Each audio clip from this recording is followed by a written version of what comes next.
नमस्कार दोस्तों, आपका अपने पसंदीदा चैनल में स्वागत है।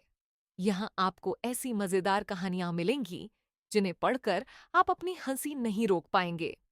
तो चलिए शुरू करते हैं आज की कहानी। काली नजर। माँ माँ। अरे क्या माँ माँ कर रहा है? बकरी का बच्चा है क्या? अरे माँ, मजाक छोड़ो। मुझे फाइनली वो मेन चौराहे वाली दुकान मिल गई है। अब देखना, आपका बेटा दुगनी स्पीड से पैसा कमाएगा। उफ़, ये क्या? मेरी ऑनलाइन मेकअप क्लास चल रही है। इतनी जोर से क्यों बोल रहे हो आप दोनों? अरे मेरी धर्म पत्नी जी, मेकअप क्लास बाद में करना। वो चौराहे वाली दुकान मिल गई है हमको। अरे वाह! रुको, मैं अपनी माँ को फोन लगाकर बता देती हूँ। अरे मैं भी अपने रिश्तेदारों को बता देती हूँ। कितनी खुशी की बात है। हाँ हाँ, मैं भी अपने दोस्तों को बता देता हूँ। 1 हफ्ते बाद रजिस्ट्री है। बस, घर में खुशी का मौका था। उन तीनों ने अपने अपने फोन उठाए और लोगों में बात फैलाना शुरू कर दिया। और रही सही कसर, श्वेता बहू ने अपने पड़ोस में सबको बताकर कर दी। अरे वर्मा आंटी, अब हम भी जल्दी कार ले लेंगे। घर का रेनोवेशन होगा और ठाट से रहेंगे हम भी। अरे, ऐसा क्या हुआ? लॉटरी बाटरी लग गई है क्या? अरे, इस बार चौराहे वाली मॉल में हमको भी दुकान मिल गई है। दुकान नंबर 21, जो एकदम चौराहे पर है।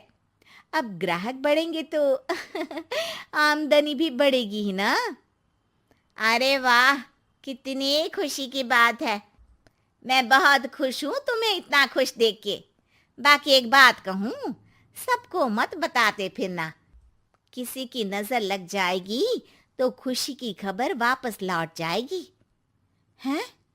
ऐसे थोड़ी ना होता है। अब डरा रही हो। अरे सही कह रही हूँ।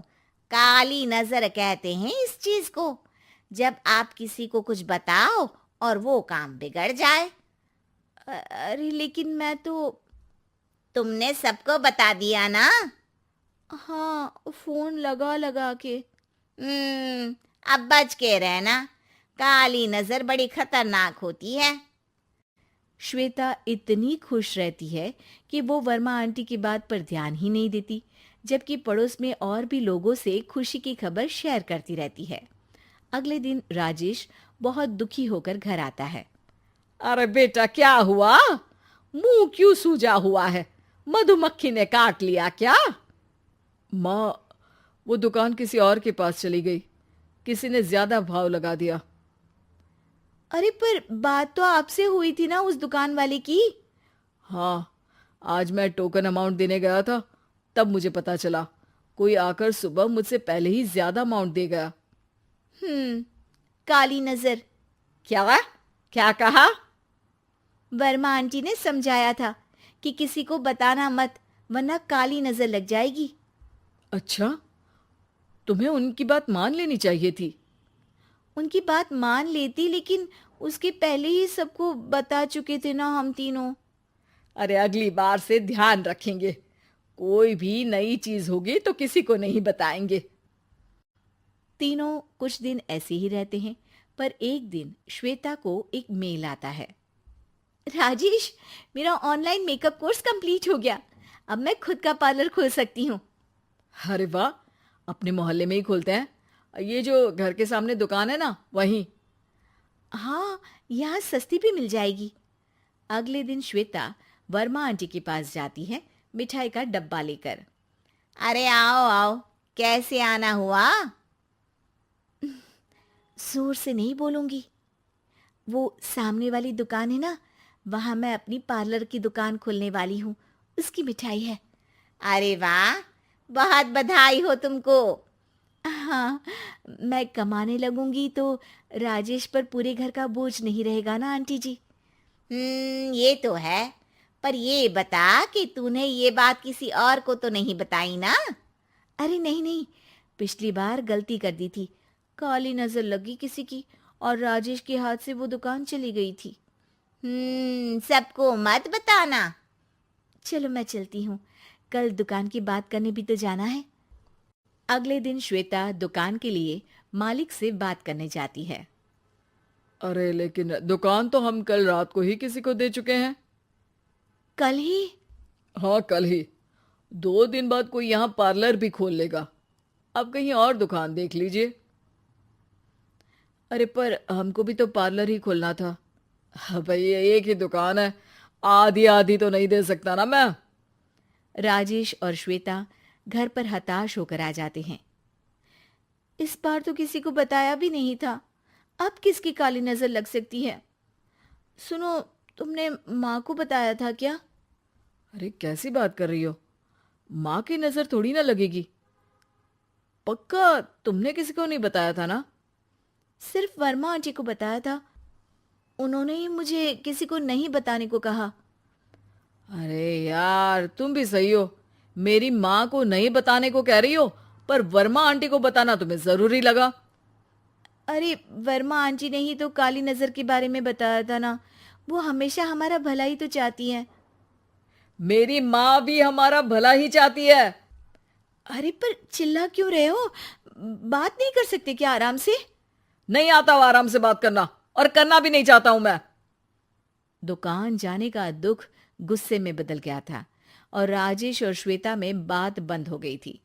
2 दिन बाद मोहल्ले में पार्लर का इनॉग्रेशन हुआ, जिसमें मोहल्ले के सभी लोगों को बुलाया गया, पर श्वेता, राजेश और माँ नहीं जाते। माँ, अंदर आ जाओ। क्या देख रही हो?